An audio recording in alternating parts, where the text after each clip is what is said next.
Sejam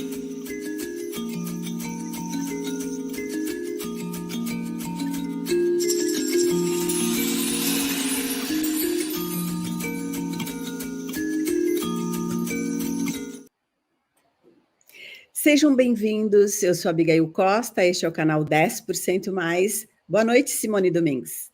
Boa noite, Big, boa noite, pessoal, tudo bem? Tudo ótimo, e você? Tudo bem também. Pensando aqui que muitas pessoas se preocupam com a produtividade, seja produtividade na vida pessoal ou na vida profissional. Você é uma dessas pessoas? Conhece alguém assim?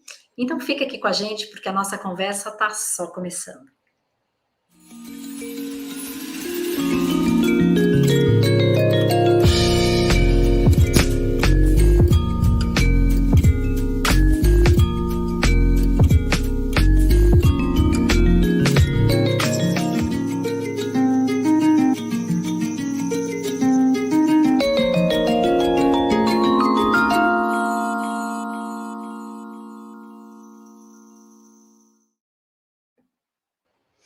Boa noite para você que já chegou para a nossa conversa da quarta-feira. Se você nos acompanha aqui com imagens pelo YouTube, boa noite. Para você que vai nos acompanhar no podcast do Spotify, nos ouvindo, e você pode também conversar comigo ou com a Simone no Instagram, @10% mais. Mas agora a gente vai bater papo mesmo, Simone, aqui no chat. Né? E a pergunta é: você conhece todas as suas habilidades? Usa as habilidades que tem a seu favor? Conhece quem é o maior inimigo que você tem? Já se deu conta de que esse inimigo pode ser a sua cabeça, a sua mente, que de vez em quando joga contra a gente? São várias perguntas hoje, que a gente vai poder fazer para o nosso convidado que joga com essas estratégias dentro e fora do campo. Isso mesmo, e para participar então dessa conversa com a gente tem o prazer de receber o Jean Schiavinato. E Jean, me enrolei aqui no seu nome, Schiavinato, agora chamei certo, Jean Schiavinato. Pronto, deu certo. Ele que é um expert em gestão e performance humana. Jean, seja muito bem-vindo. Obrigado, Simone, obrigado, Abigail, é um prazer estar conversando aqui com vocês. Espero que possa contribuir de alguma forma e positivamente com o público de vocês. Sem dúvida, você vai contribuir. Muito obrigada pela sua participação. A gente vai passar aqui um tempo juntos e prazeroso, tenho certeza.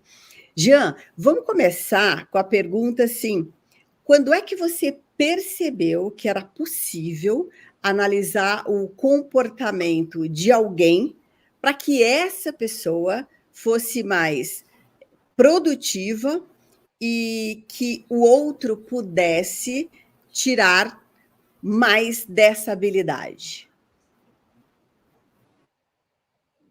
O outro que eu digo no caso... Eu piso nos dois ambientes. Oi, pois não? Deu uma travadinha, Jean. Deu uma travadinha. Pode falar.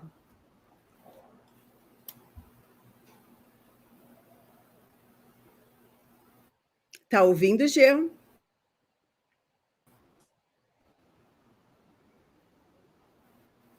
Você vê, né? Como... Tá ouvindo? Voltou? Então vai lá. Voltou. Estou ouvindo. Ok. Voltou, legal. Bom, eu tenho, ao longo da minha carreira profissional, permeado tanto no ambiente corporativo quanto no ambiente esportivo. Falando especificamente do ambiente esportivo, é um lugar onde as pessoas precisam entregar resultado rápido e sob pressão.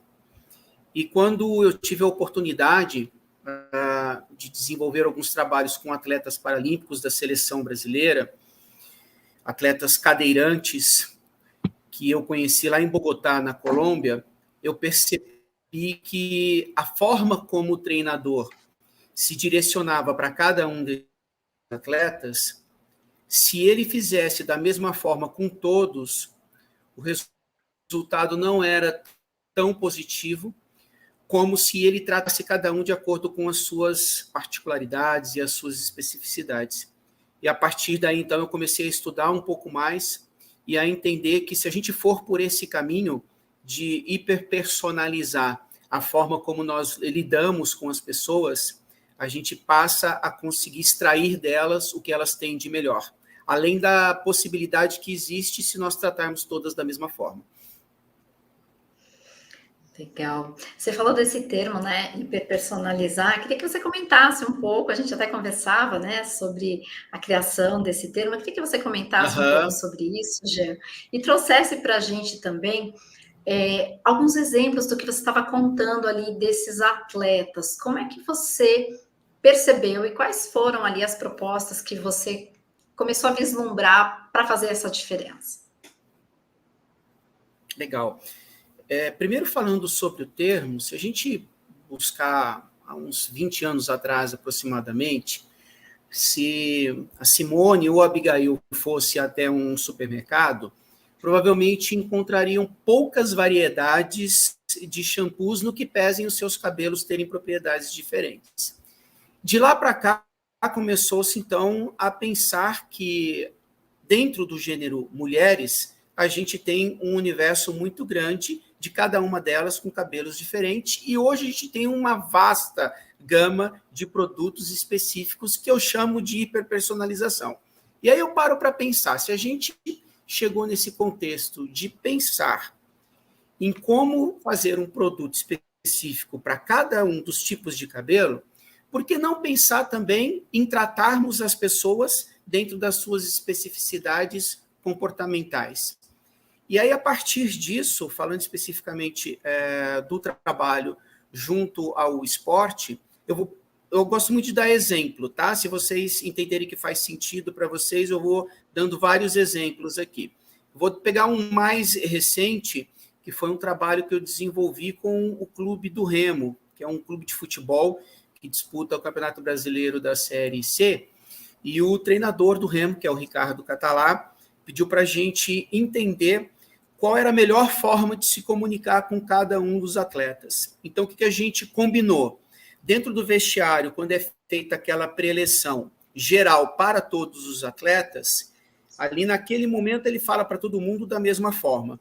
Porém, quando ele está no túnel, entrando para o campo, ele começa a chamar cada um desses atletas e fazer uma forma de comunicação que atenda ao perfil comportamental de cada um deles. Obviamente que a gente avalia primeiro esse perfil comportamental através de uma plataforma tecnológica que se chama Team 10, e a partir dessa avaliação, a gente tem como saber se o grupo de atletas que tem lá o perfil 1 preferem uma comunicação mais assertiva, se o grupo de atletas que tem o perfil 2 preferem uma comunicação mais detalhada, se o grupo de atletas que tem o perfil 3 preferem uma comunicação mais informal, o grupo 4 uma comunicação mais formal, e a partir disso a gente vai, então, buscando atingir o coração e a mente dessas pessoas.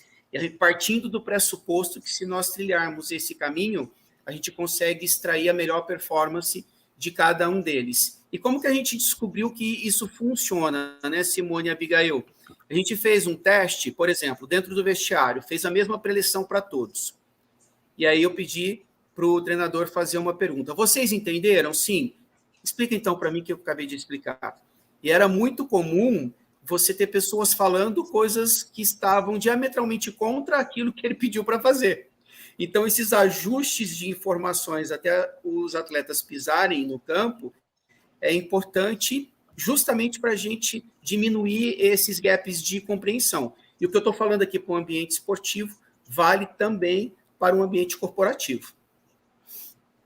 Jean, embora você não seja psicólogo de formação, você tenha alguns títulos na sua carreira, você, nessa análise comportamental, você se aproxima muito, né, ao que a pessoa sente, ao que o atleta está passando. Eu queria que você dissesse e comentasse aqui sobre esse assunto, como ainda hoje, ou hoje, esse profissional da saúde, o psicólogo, como ele é visto no ambiente esportivo? Como ele é recebido? Excelente pergunta, Abigail. Eu tenho, desde 2010, 2011, trabalhado com atletas de diferentes modalidades esportivas, desde individual, como tênis, passando pelo coletivo, como voleibol, basquete e o futebol. Falando especificamente agora do futebol, eu tenho percebido que a resistência ela é um pouco maior do que nos outros contextos. E para mim isso está diretamente relacionado com falta de informação e falta de compreensão por parte dos gestores que estão à frente dos clubes de entender a importância dessa ciência chamada psicologia para ajudar na performance dos atletas. Porque, veja bem, se a gente partir do pressuposto que uma análise técnica hoje ela é uma commodity, todo clube tem um bom grupo de analistas de parte técnica. A parte física também é uma commodity. Clubes da Série A, B e C do Campeonato Brasileiro já têm analistas bem formados, inclusive com ferramentas avançadas. Quando a gente vai para a área comportamental, é um universo a ser desvendado ainda por conta dessa falta de formação.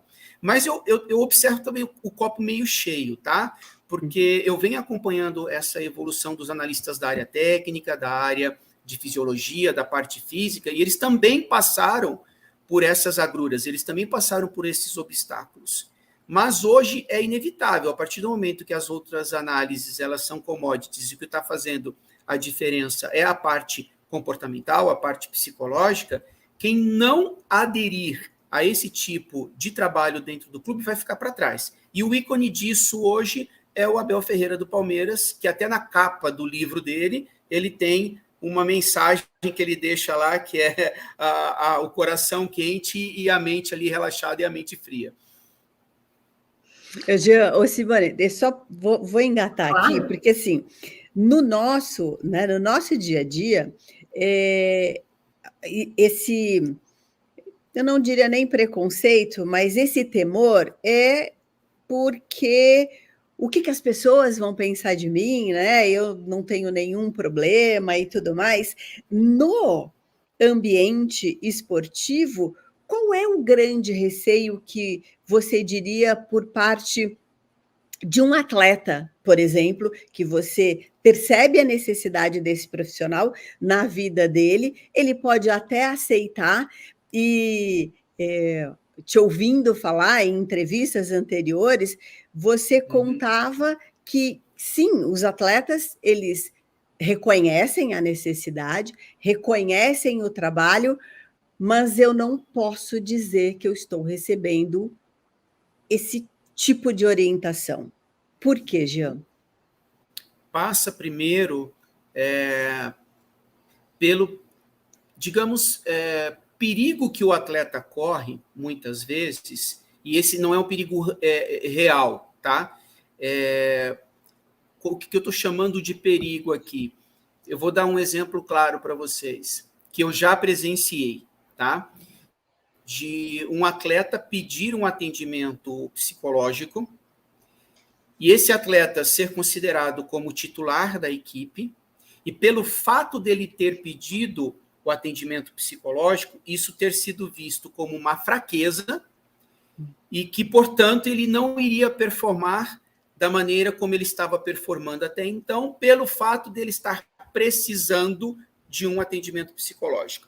É um contrassenso enorme, porque se eu procuro fisioterapeuta, é para ele melhorar a minha performance. Se eu procuro o preparador físico, é para ele melhorar a minha performance. E se eu procuro psicólogo, é para ele piorar a minha performance. Não faz sentido nenhum isso. Mas, infelizmente, é um risco que ainda os atletas correm por desinformação por parte daquele que é o responsável de escalar a equipe, que é o treinador. Esse é um aspecto. E um outro aspecto que eu percebo, que é um pouco de temor e tem a ver com desinformação também em relação aos atletas, muitos vêm de uma vida sofrida. Muitos vêm com várias feridas que foram abertas ali ao longo da infância, da adolescência. Muitos saem do convívio familiar com 12, 13, 14 anos de idade e eles não se sentem confortáveis o suficiente para expor essas feridas, porque eles acreditam que ao expô-las eles podem, por exemplo, de repente voltar a sentir dores que eles não gostariam de sentir mais, o que é uma completa desinformação também, porque isso só vai ajudá-los e não atrapalhá-los. Então, o meu objetivo hoje, enquanto profissional, é muito mais no sentido de ajudar no processo de educação e de compreensão da importância do profissional, apesar de eu não ser formado em psicologia, mas ter me utilizado da psicologia para entender o ser humano, desde o meu mestrado, que foi em psicologia genética, enfim, justamente para ajudar a quebrar um pouco esse estigma e esses dogmas. E uma coisa importante que eu acho legal de estar falando aqui é que compreender o ser humano está diretamente relacionado com os meus filhos. Porque quando o Pedro nasceu, o Pedro tem 26 anos hoje, a Lívia, a irmã dele, tem 19 anos, e quando o Pedro nasceu, eu estava com 24 anos, e eu olhei para aquele serzinho, eu não compreendia ele, obviamente muito menos ele me compreendia, e aí eu tentei entender um pouco aquele ser humano, e eu fui fazer uma pós-graduação em psicopedagogia para trabalhar com estimulação sensório-motora de bebês que nasceram antes do tempo, iam para a incubadora, e aí na época eu pesquisava um norte-americano que se chama Ashley Montagu, ele escreveu um livro que se chama O Significado Humano da Pele, e aí esses bebês iam para a incubadora e eu ajudava na estimulação sensório-motora para acelerar o processo de maturação do pulmão, para eles irem mais rápido para o quarto e serem amamentados pelas mães.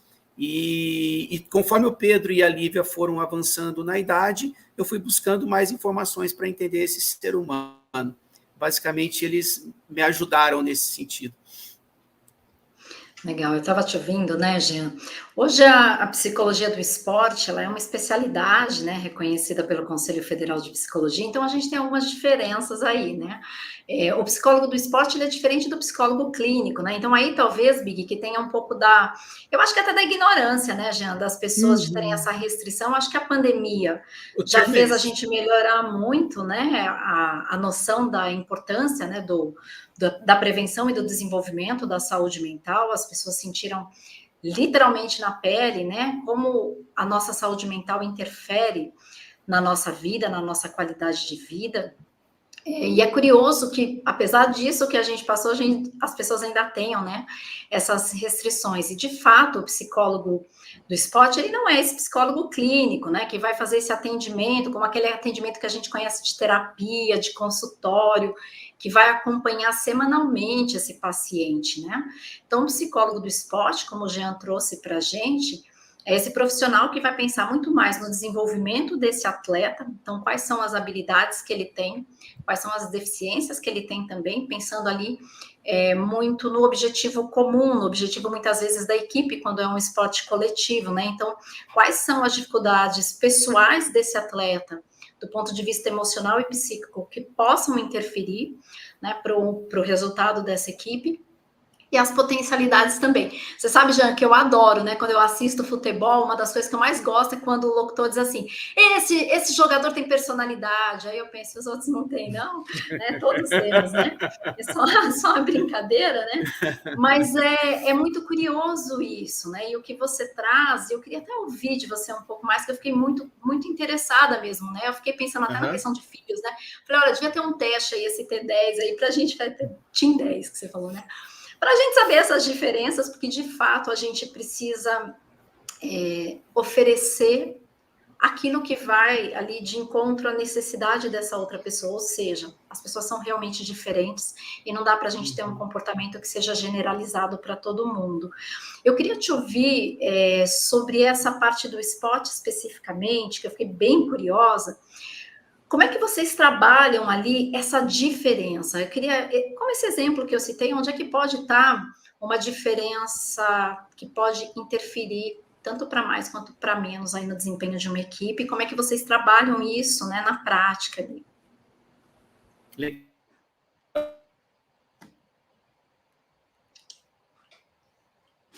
Já travou.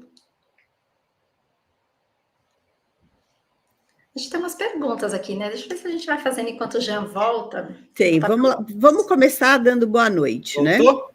Ah, voltou, Jean. Voltou. Deu uma travadinha e voltou. Ó, segura só um pouquinho, Jean, para a gente falar boa noite para o Serginho, que chegou aqui lá no comecinho para te ouvir. A Sidneia, boa noite, Sidneia. Beijo, Nícia, a Heloísa, a Jaque, e depois tem uma pergunta do Milton aqui para você. Mas vai lá, responde a pergunta da Simone. Eu não sei se na hora que eu iniciei a minha resposta foi o momento que caiu, mas vou voltar só um pouquinho, então, na pergunta da Simone. Eu vou dar o exemplo relacionado à atração e seleção, tanto dos atletas quanto dos treinadores. A gente avalia não só o perfil comportamental, mas a gente avalia também o mindset em relação à cultura de jogo. Por quê? Não sei se vocês já perceberam, mas, por exemplo, não é incomum acontecer de um atleta performar bem numa equipe, e aí ele começa a valorizar, o passe dele vai lá em cima, ele começa a ser cobiçado por outras equipes, e de repente ele é contratado por uma outra equipe na qual ele não performa tão bem assim. Por que que isso acontece? Porque no processo de atração e seleção, quando eu vou trazer um atleta para dentro de um clube, esse clube ele tem uma história. Essa história ela está impregnada por uma cultura. Essa cultura ela é tanto a cultura da organização como um todo, quanto a cultura, inclusive, da forma como o time joga.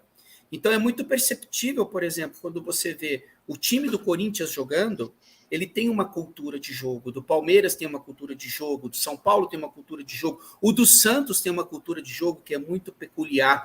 E quando a gente submete o atleta a um questionário de análise de cultura de jogo, por mais que ele esteja no seu auge do seu desempenho, da sua performance, muitas vezes eu chego para o treinador e falo assim, esse cara não vai servir para o seu time.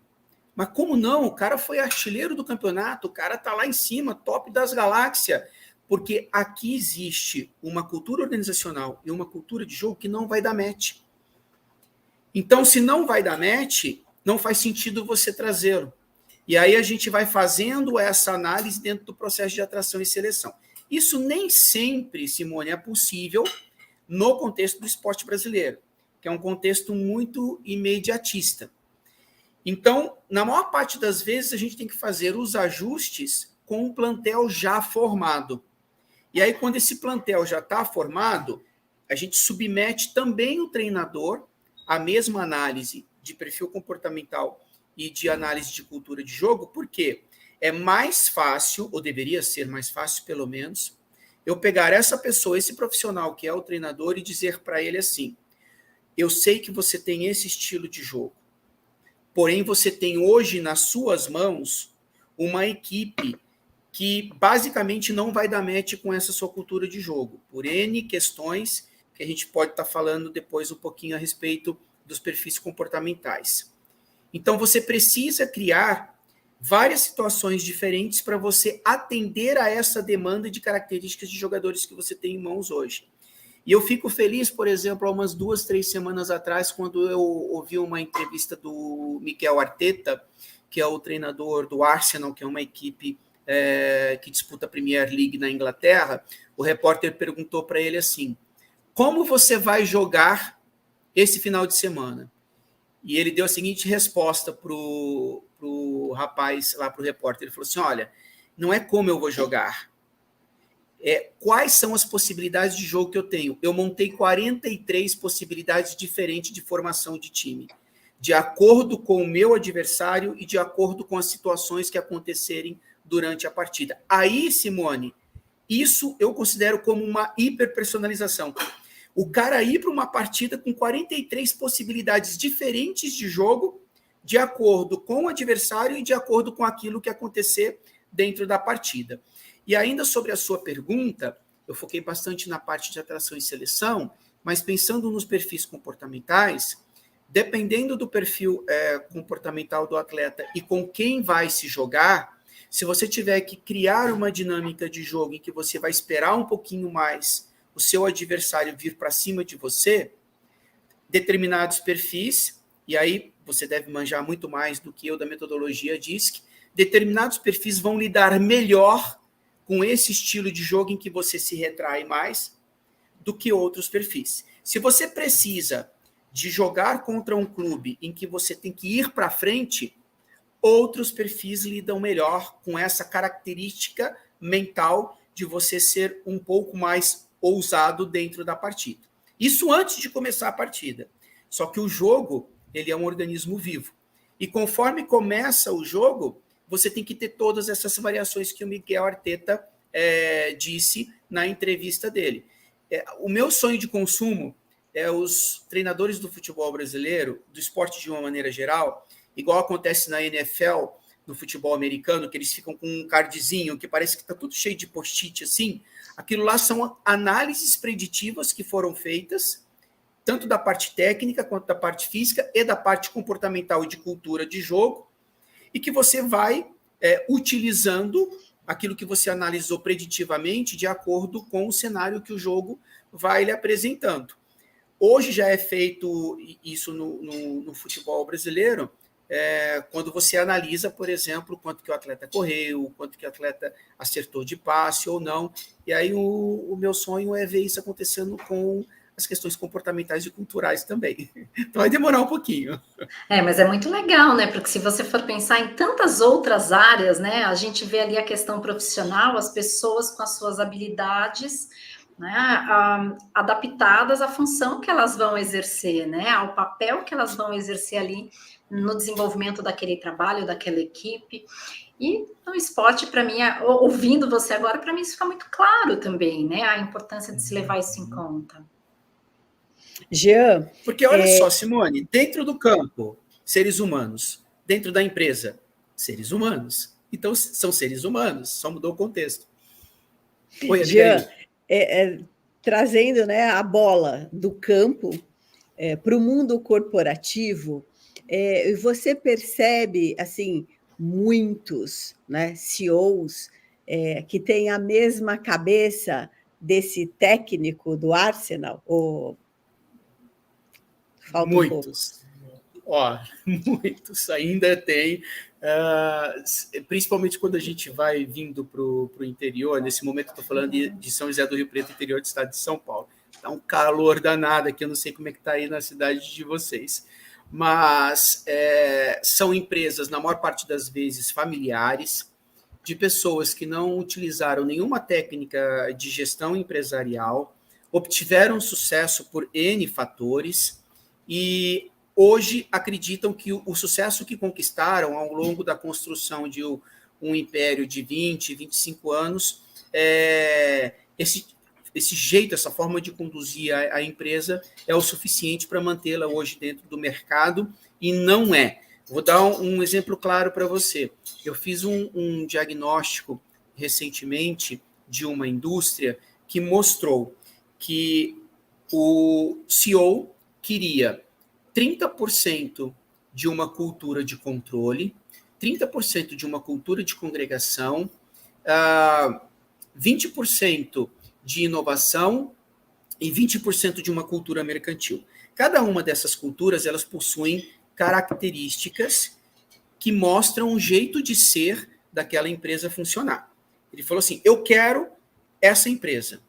Eu falei, ok, vamos ver agora como que os colaboradores enxergam a sua empresa. Os gráficos, tipo assim, o dele dava para cima, o outro dava para baixo, então era uma loucura. Aí eu falei assim para ele, vamos ver agora o que eles desejam. Era uma outra loucura. E depois a gente mediu as forças de discrepância que existem, porque dependendo da força de discrepância entre o que eles enxergam e o que eles desejam em relação ao que o CEO quer conduzir dentro da empresa, isso vira uma torre de Babel e um caos completo. Então, o que o CEO me disse foi assim, mas a empresa é minha.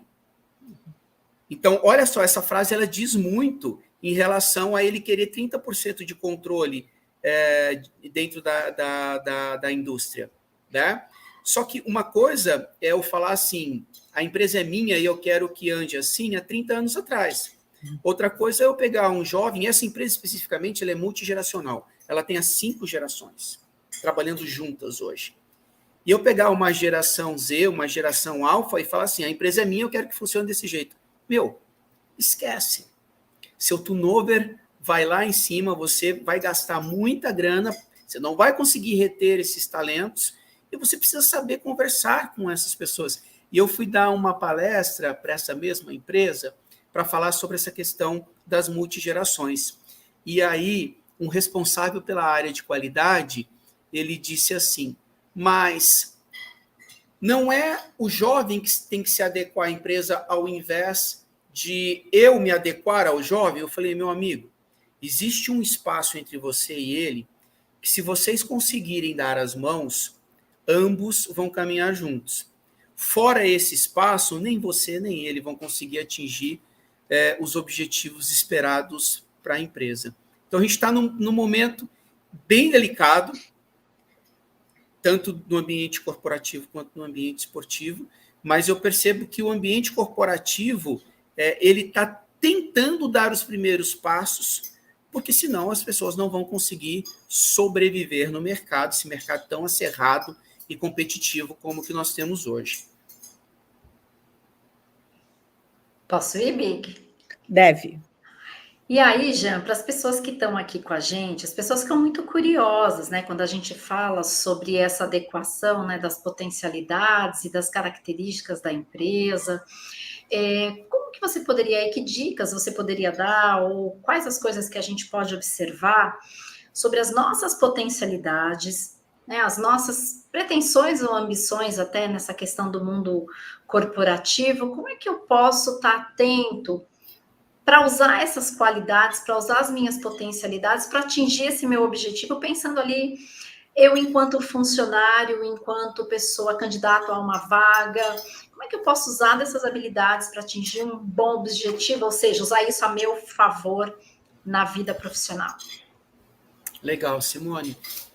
Primeiro lugar, a pessoa ela tem que ter em mente que hoje existe, em média, um estudo que mostra que, em média, a cada 3 anos, no mínimo, e a cada 5 anos, no máximo, a gente vai renovar 100% do conhecimento técnico que nós adquirimos, seja numa faculdade de tecnólogo ou numa faculdade de graduação. Então, o lifelong learning, que é eu ter a percepção de que o estudo é ininterrupto para a minha vida, para o resto dela, tem que ser algo que tem que estar muito enraizado na mente dessa pessoa. Então, se ficar apaixonado por aquele livro, ficar apaixonado por aquela disciplina, ficar apaixonado por aquele assessment, ficar apaixonado por aquele framework, daqui 2, 3 anos ele não serve mais. Então, tem que ter esse desprendimento de estar estudando constantemente. Falando agora especificamente de estudar, a maior parte das empresas, hoje, elas já entenderam que a formação que é dada fora do ambiente corporativo, no ambiente acadêmico, não é o suficiente para que esse profissional chegue jogando dentro da empresa. Então, a empresa ela já está também atuando com as suas universidades corporativas. E hoje, empresas de médio porte já tem várias plataformas que dão a possibilidade de você fazer a aquisição de uma universidade corporativa. Se você é aquela pessoa que acredita que o conhecimento técnico é o suficiente para te permitir ascender profissionalmente dentro da empresa, você precisa rever um pouquinho esse seu mindset. Porque hoje, 60% do que faz de fato uma pessoa ascender dentro de uma empresa, seja na vertical, subindo de um analista júnior para um pleno, para um sênior, ou na horizontal, dentro de um analista júnior, você ganhando um pouquinho mais ali, fazendo algumas transições, é a questão comportamental, são as soft skills, né? E aí a gente tem 2 caminhos que são bem claros para soft skills. Primeiro é o meu autoconhecimento. E segundo, o meu autodesenvolvimento. E aí a gente tem hoje assessments gratuitos, bons, que podem ser utilizados na internet. A gente tem pessoas como a Simone Domingues, que a gente pode estar procurando para nos ajudar nesse sentido. Enfim, dentro da própria empresa, eu ajudo a estruturar também universidades corporativas por causa da minha experiência no ensino superior. E dentro da própria empresa hoje, também 60% do conteúdo que é produzido está relacionado às questões comportamentais. Então, faça cursos voltados para a inteligência emocional, faça cursos voltados para entender o seu perfil comportamental, quais são as suas forças, quais são os seus pontos de atenção que você precisa, de fato, trabalhar com eles, porque em momentos de desafios, e essa é uma outra questão que a gente utiliza também, tanto na contratação do ambiente esportivo, quanto na contratação do ambiente corporativo. É entender, nos momentos de desafio, como que aquela pessoa vai reagir. Recentemente, eu estava num prédio no 7º andar, todo espelhado assim, e na frente do prédio tinha um terreno com várias árvores, uma meia dúzia de árvores lá, e o terreno precisava ser limpo. E o diretor de uma empresa chegou para mim e falou assim, você me mostrou aqui que a gente tem essas 2 possibilidades de gerentes. Fala para mim, qual que é o contrato? Eu falei assim, meu amigo, não é por aí. Não sou eu que vou dizer quem você deve contratar. Eu vou te explicar da seguinte forma. Se você contratar essa daqui e pedir para ela limpar, chamei ele no vidro ali da sala e falei assim, olha lá para baixo, se você contratar essa pessoa aqui e você pedir para ela limpar aquele terreno com uma máquina e você falar para ela, essas árvores são centenárias, por favor, as mantenha. Você tem 1 semana para limpar o terreno. Essa pessoa A, ela, ao invés de limpar em 1 semana, ela vai limpar em 48 horas. Porém, você corre um risco grande dela arrancar as árvores fora e você levar uma multa do IBAMA. Se você for por esse caminho aqui com a B, você der 1 semana para ela, provavelmente ela não vai conseguir limpar em 1 semana, ela vai limpar em 3 semanas, só que as árvores vão ficar preservadas. O que faz sentido para você hoje? E o objetivo era ele contratar uma biomédica para ser a responsável pelo centro de treinamento de uma franquia de estética facial. Aí ele falou assim, rapaz, mas o momento agora é crescer, o momento agora é ganhar mercado, o momento agora é a gente ir para cima. Falei, beleza, é essa daqui, é a A, só que tome cuidado, porque em momentos de desafio, ela vai passar igual um trator. Um outro exemplo, se vocês me permitem, que está dentro do universo feminino, a dona de uma dessas franquias chegou para mim e falou assim, eu preciso comprar uma biomédica que me ajude a vender mais, quero bater metas. Falei para ela, é essa daqui. Ok, só que eu disse, tem um desafio. O desafio é o seguinte, essa Louis Vuitton que você está usando aqui agora vai chamar a atenção dela. Então, daqui a pouco ela vai querer comprar uma Louis Vuitton igual a sua. Pagar o que você está pagando, ela vai atingir todas as metas, mas não vai comprar a Louis Vuitton dela. Então, você vai precisar aumentar a remuneração variável dela. Esse escarpão que você está utilizando também, daqui a pouco ela vai querer. E não tem problema nenhum com relação a isso. E essa menina é tão boa que vai chegar um momento que você tem que torná-la sócia junto com você. Então, já pensa num stock option aí de 1,5%, 2% da sua franquia. Ela falou, não quero isso. Então, eu quero essa daqui. Eu falei, essa não vai bater meta, mas essa vai fazer uma venda perfeita. Ela vai olhar o desejo da pessoa, mas o que vai prevalecer é a necessidade. Então, ela vai, às vezes, colocar menos botox no terço superior, porque o que vai prevalecer é a necessidade, não o desejo. Ela, mas assim fica muito difícil. Eu falei, gente, se fosse simples assim, eu já estava milionário, se fosse tão simples dessa forma, né?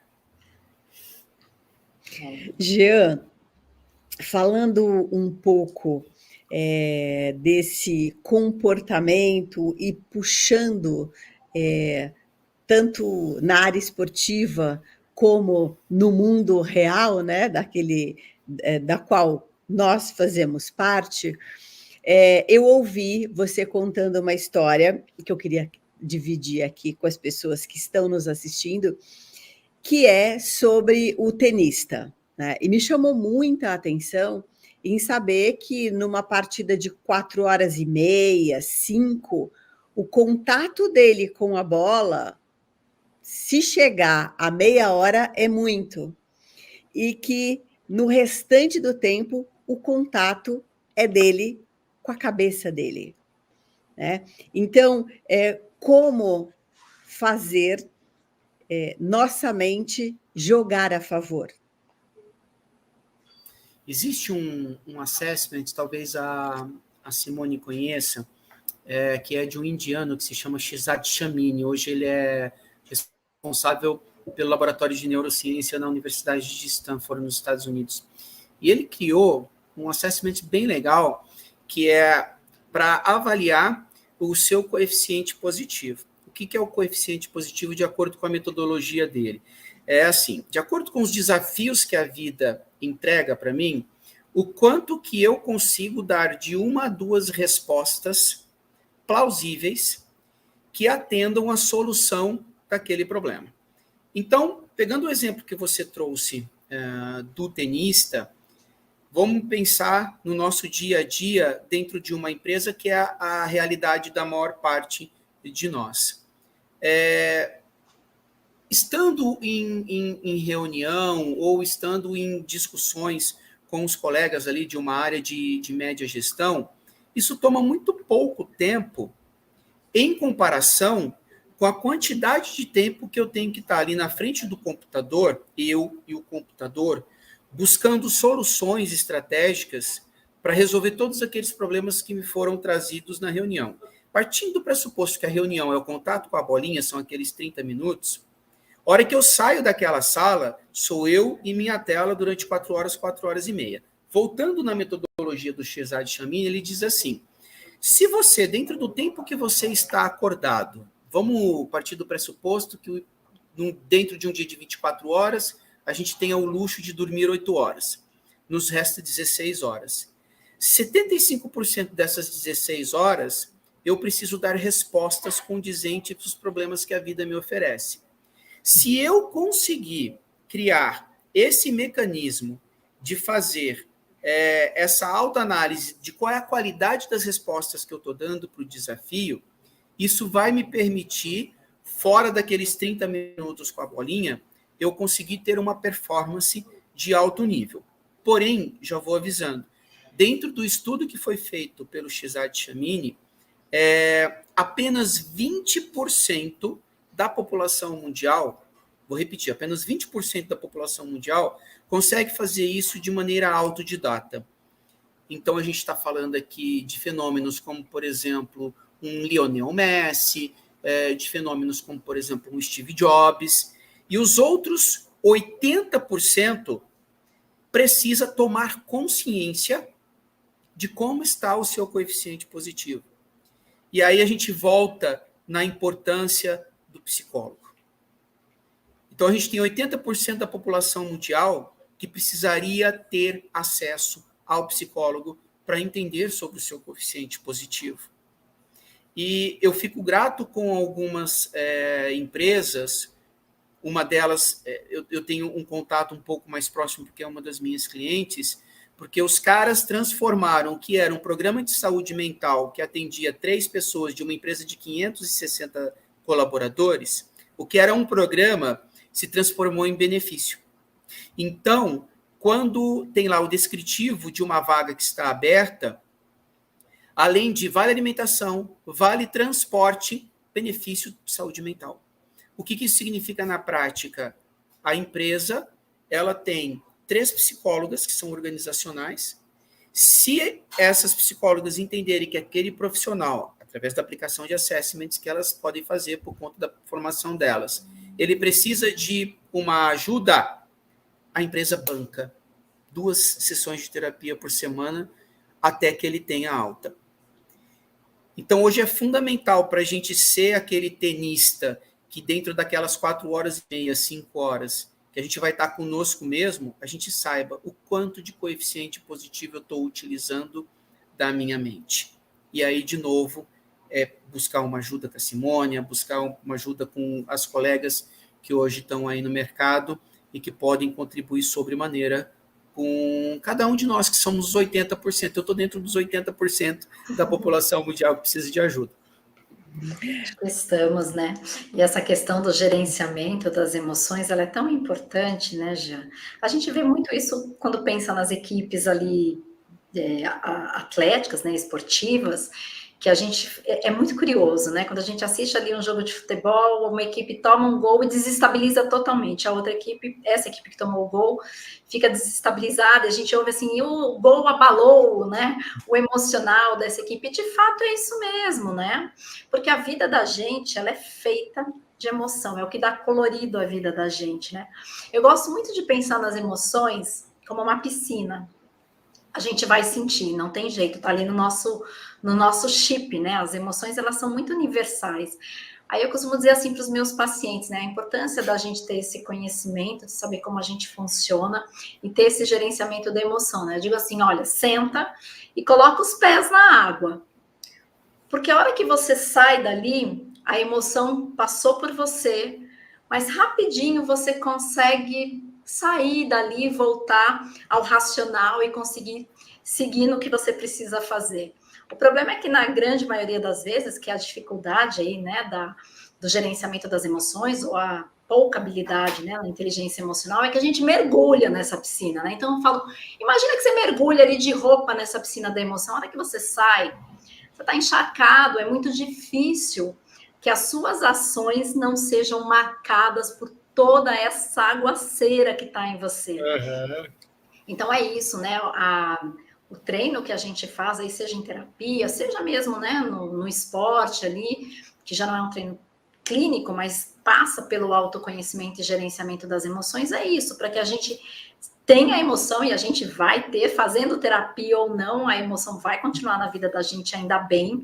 A diferença é que a gente não vai sair agindo, né? As nossas ações, elas não vão ser pelo impulso, né, daquela emoção. E aí é que faz toda a diferença nesse equilíbrio de sustentar um jogo de 4 horas, 5 horas, mantendo ali o propósito, né? Mantendo o objetivo que esse atleta tem.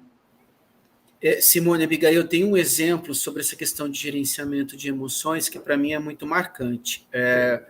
Foi uma das experiências mais bacanas que eu tive na minha vida profissional, trabalhar com atletas paralímpicos. E num dos jogos que eu estava trabalhando no Campeonato Sul-Americano de basquete sobre rodas lá na Colômbia, um atleta que se chama Eric, esse atleta, se eu não me engano, ainda hoje, ele é atleta titular da seleção brasileira de basquete sobre rodas. E foi muito forte para mim a cena, porque eu tinha ainda pouco tempo de contato com esses atletas. E ele foi, e é assim, é uma loucura, porque você imagina, o cara tem que bater a bola, o cara tem que tocar a cadeira, tem que fazer tudo isso ao mesmo tempo. E ele foi fazer uma cesta, ele errou. E conforme ele virou a cadeira dele de volta para a quadra, ele começou a dar cascudo nele mesmo. Socos na cabeça, né? E aquilo me chamou muito a atenção. E eu percebi que ele estava repetindo aquele padrão quando ele errava. Aí eu perguntei pro treinador, falei, mas o Eric sempre se comporta assim? Ele falou, sempre, cara. Às vezes ele dá soco na cara. Eu falei, tem a possibilidade de você tirar ele 30 segundinhos só para eu conversar com ele? E o Eric é uma pessoa muito religiosa, né? A hora que ele saiu assim da quadra, eu falei, o Eric, você imagina, aquele calor, você tem que fazer uma quebra de padrão, senão ele vai prestar atenção em você. Torcida e tudo. O Eric, cara, sabe que você me fez descobrir uma coisa que para mim é fantástica.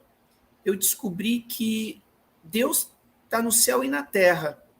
E na terra ele está encarnado no seu corpo, cara. Aí ele ficou olhando assim para mim. Falou, como assim, professor? Ele chamava de professor. Eu falei, porque, cara, para mim, não faz sentido você dar cascudo em você porque você está errando, a não ser que você também seja Deus. Aí ficou aquele silêncio. Ele falou, não, professor, entendi o recado. Mas olha só, a ponto do cara dar soco em si mesmo. E aí eu nem tinha parado para prestar atenção ainda, o Adriano Imperador, que jogou na seleção, começou no Flamengo, foi um sucesso na Itália, parou de jogar muito cedo. Tem algumas cenas no YouTube dele errando e dele dando soco em si próprio também. Então, olha que ponto que chega isso. E pensando em saúde mental, esse é um perigo, né? Porque a gente fala, quando a gente tem uma visão muito negativa da gente, a gente fica extremamente crítico e até se punindo, de certa forma, pelas nossas ações, pelas coisas que a gente até sente. Esse é um baita campo minado, porque a gente fala que é um passo perigoso para a depressão, né? Quando eu tenho uma visão muito negativa de mim mesma e não aceito as minhas falhas, né? Então, essa autocrítica excessiva, ela é muito perigosa quando a gente pensa na depressão, né? Então, curioso isso que você traz, viu? Uhum. Jean, oi. Guto chegou aqui para conversar com a gente, Marcelo, obrigada, Marcelo, Marilene, Vanessa Faro, super querida, em Santos, Dinéia, e quando você falou, Jean, quando a gente estava falando do que, né, os jogadores, dirigentes, comissão técnica consideravam, né, sobre a presença desse profissional da saúde mental num clube ou num time, o Milton estava ouvindo e faz uma pergunta aqui, ó. Essa mesma situação que ocorre com os atletas não acontece com CEOs e líderes de empresas? A vergonha de pedir ajuda psicológica? Excelente pergunta. Acontece, não é incomum nós temos CEOs adoecendo, porque a pressão que eles sofrem é uma pressão, por exemplo, semelhante à de que um atleta sofre, porque se a gente for comparar ambiente corporativo, ambiente esportivo, resultado tem que dar, não é uma entidade filantrópica. Posso esperar 5, 6, 7 anos para dar resultado? Não dá. Dependendo de qual o propósito da empresa, tem que gerar caixa ali no mês seguinte, daqui 2 meses, daqui 3 meses, tem que gerar caixa para fazer as coisas acontecerem, né? Mas eu fico contente por outro lado, por saber que a gente tem uma geração nova vindo aí. Eu sou da geração X, tá? Eu sou da geração que chorou, apanhou. Brigou, bate, porque se apanhar, apanha de novo. Mas essa geração que está vindo hoje está com um chip, com um mindset muito bacana, que é a de que eu tenho uma vida, essa vida precisa ser vivida em plenitude, e só faz sentido ela ser vivida em plenitude se ela ser vivida também com uma boa saúde mental. Então, a gente tem um hiato aí entre a minha geração, que tem essa dificuldade de saber buscar ajuda, mas uma geração bacana que está chegando aí agora também, que está assumindo os cargos e as cadeiras de CEOs, que está ensinando pra caramba pra gente, está ensinando muito. Todo lugar que eu tenho a oportunidade de prestar algum tipo de serviço, eu proponho fazer mentoria reversa. Porque, na maior parte das vezes, a gente enxerga a mentoria como aquele que tem mais experiência para aquele que tem menos experiência. E a reversa, hoje, ela está sendo fundamental, porque essa galerinha está mostrando para a gente também que existe um caminho que a gente não aceitava antes e que precisa ser aceito. Então, a pergunta do colega, ela é importante. Ainda temos muito a trilhar, mas a gente tem uma galerinha nova que está vindo aí para ensinar bastante para a gente em relação a isso também.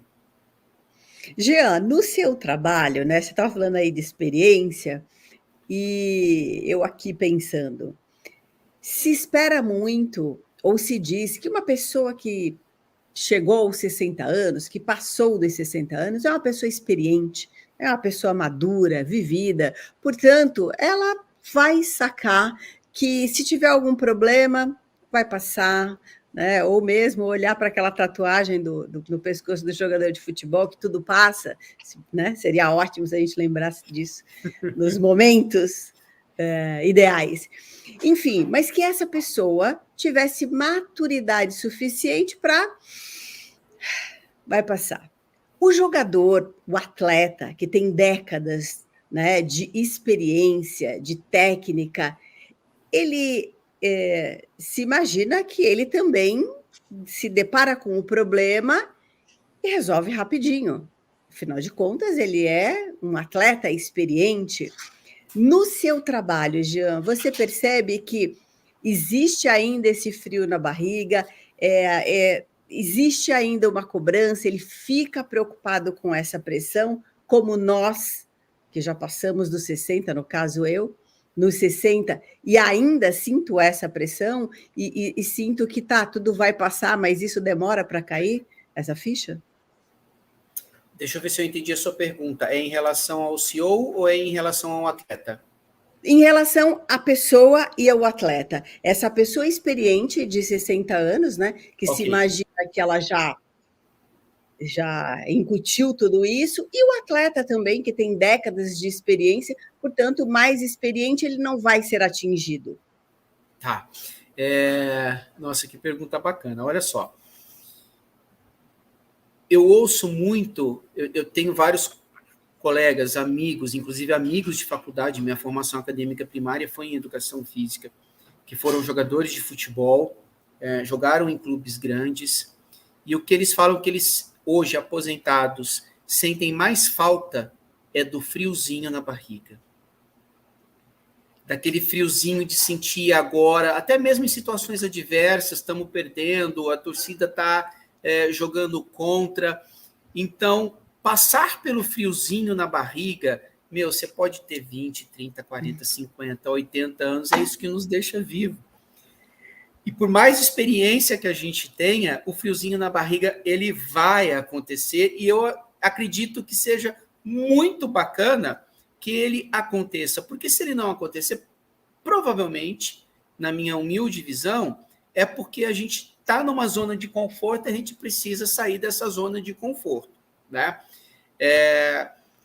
E eu vou dar um exemplo claro que aconteceu comigo essa semana. Nós estamos na quarta-feira, né? Teve um colaborador que pediu para conversar comigo de uma empresa, uma mulher de 43 anos, e aí ela disse assim, olha, o meu gestor me deu uma bonificação, e aí ele disse que eu precisava vir trabalhar na sexta-feira, ela é de uma área produtiva, eu precisava vir trabalhar na sexta-feira, só que eu disse que não podia porque tinha um casamento, e ele falou que como essa bonificação não deu 3 meses ainda, ele pode tirar essa bonificação. Eu nunca tinha visto um gestor usar a bonificação como barganha para fazer com que a pessoa vá fazer hora extra. Aquilo, eu falei, cara, eu não tenho resposta para isso, conversando comigo mesmo, né? Eu não tenho resposta para isso. E por mais que eu tenha ficado incomodado com aquilo naquele momento, foi um baita está sendo uma baita de uma possibilidade de crescimento e desenvolvimento também, para mim, no meu auge dos 51 anos. E eu quero chegar aos 80, eu quero chegar aos 90, tendo friozinho na barriga ainda. Que Deus me permita fazer isso. E uma das coisas que eu percebo também a gente tem que saber que por mais que a gente tenha conhecimento, a gente ainda erra. Posso dar um exemplo para vocês? Eu sei que está estourando o tempo aqui. Mas, fica tranquilo, vai lá. Uma situação de uma pessoa trans que está em processo de transição hormonal e uma mulher trans e ela queria utilizar o banheiro feminino dentro de uma área produtiva. E aí eu entendi que o melhor caminho seria democraticamente chamar as outras mulheres para conversar. Chamei as mulheres para conversar. Qual o seu ponto de vista? Qual o seu ponto de vista? Qual o seu ponto de vista? Qual o seu ponto de vista? Sou contra, sou a favor, meu marido vai me matar se ele ficar sabendo, papapá. Enfim, até que uma mulher de 62 anos levantou a mão e falou assim, Jean, nós estávamos em 15 pessoas mais a trans. Jean, por que você abriu essa discussão democrática? Eu falei, porque eu acho importante. Ela falou, o que a legislação diz? Eu falei que a Bruna, que é a pessoa que pediu para usar o banheiro, tem o direito de usar o banheiro. Ela falou, então não tem discussão. Você teria que ter sido mais autoritário. Você teria que ter chegado aqui e falado assim, existe uma legislação que permite que a Bruna utilize o banheiro, a partir de hoje vai ser assim. Aí eu olhei para as outras, que eu já tinha perguntado qual era a opinião delas, elas, concordo. Ficamos 30 minutos conversando aqui, discutindo uma coisa cuja decisão já poderia ter sido tomada. Aquilo foi uma chapuletada. Eu falei assim, caramba, eu queria ser democrático, caramba, eu queria dar lugar de voz para todo mundo. E não era o momento de fazer aquilo, inclusive de acordo com elas próprias. Então, olha só, estudando pra caramba, achando que estava arrebentando, última Coca-Cola do deserto, e estava agindo de maneira errada. Mas aprendi. Caminhando para o final, Jean, a Vanessa, eu estou amando a conversa, obrigada, Van. A Luciana Bonafé chegou aqui, a Claudinha Talerman também, e o Dinei lembra que se você está aqui gostando dessa conversa, por favor, dê a sua curtida. Vamos então para o final, Si? Vamos sim. Então, Jean, antes de você ir embora, a gente quer que você deixe aqui para a gente qual é a sua dica 10% mais. A minha dica 10% mais é assim, pensa na vida de vocês como uma régua. Existe régua de 30 centímetros, a gente transforma os centímetros em anos. Existe régua de 50 centímetros, existe régua de 100 centímetros. O mais importante, independente do tamanho da régua, é a hora que você olhar para trás e chegar lá no finalzinho dela, você ter feito a diferença na vida das pessoas com as quais você conviveu. E com certeza você fez muita diferença na vida de todos nós que estamos aqui te ouvindo, né, trazendo uma conversa tão boa e tão enriquecedora para todos nós. Muito obrigada por você estar aqui com a gente. E eu que agradeço. Um beijo a todos. Jean, muito obrigada. Beijo para você. Obrigada pela conversa. Obrigado, gente. Tchau. Obrigado pelo espaço. Fiquei com Deus. Obrigada a você também. O que o Jean acabou de falar aí, Simone, me lembrou hoje de uma conversa que eu ouvi de uma mulher extraordinária, uma rabina, que ela disse que tem colado em vários lugares da casa dela, no espelho, no computador, enfim, do lado da cabeceira, é assim, para você pensar na sua vida, né, e não se arrependa. Toda vez que você vê aquilo, não se arrependa, você vai, de certa maneira, pensar no que você está fazendo, para aquilo mais tarde não se tornar um arrependimento. Enfim, enquanto o Jean falava aí, me passou a rabina aqui pela cabeça. Marcelo, obrigada de você ter ficado aqui nessa conversa com a gente. O Ildinei, sempre um cara muito antenado e nos ajudando aqui no canal. Serginho, obrigada, Serginho. O Gil. E, como a gente falava antes, né, uma conversa sempre muito gostosa e que traz aí um monte de reflexões para a gente. Sem dúvida. E quarta-feira seguiremos com as nossas novas reflexões. Até quarta, pessoal. Obrigada, beijo, tchau. Até, beijo, obrigada a vocês. Tchau.